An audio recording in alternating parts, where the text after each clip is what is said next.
الحلزون ده بيموت بأبشع طريقة ممكن تتخيلها، لأنه عايش جواه واحد من أخطر الطفيليات اللي بتسيطر حرفيا على عقول ضحاياها. صلوا على الحبيب وتعالوا نعرف إيه الحكاية.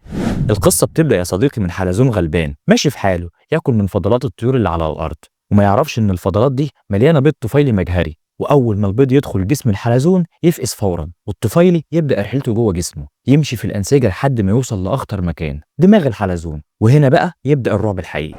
الطفيلي يمسك دماغ الحلزون ويبدأ يغير سلوكه بالكامل. الحلزون يبقى كأنه متبرمج وما بقاش يتصرف بطبيعته خالص. تلاقي عيونه تبدأ تنور باللون الأبيض والأخضر زي إشارة مرور بالظبط، وده اللي بيخليه منظر ملفت وغريب يخلي أي طائر من بعيد يركز عليه فورا. ومش بس كده، ده الطفيلي بيجبر الحلزون إنه يطلع لأماكن عالية ومكشوفة فوق أوراق الشجرة أو على فروع بارزة، حاجة الحلزون عمره ما يعملها لوحده، كأنه بيروح للموت برجليه. طبعا الطيور تشوف المنظر الغريب ده ما بتضيعش الفرصة وتهجم عليه فورا وتاكله، بس الحقيقة إن الحلزون مش هو الهدف، جسم الطائر هو الهدف. وده لأن الطفيلي بيدخل جوه جسم الطائر ويكمل حياته طبيعي جدا ويحط بيضه، والبيض ده يخرج تاني مع فضلات الطائر، وترجع القصة من الأول تاني، حلزون جديد ياكل الفضلات ويتخطف عقله وتلف دايرة الرعب من جديد. الخلاصة يا صديقي، في الطبيعة مش لازم تكون كبير أو قوي علشان تتحكم في خيرك.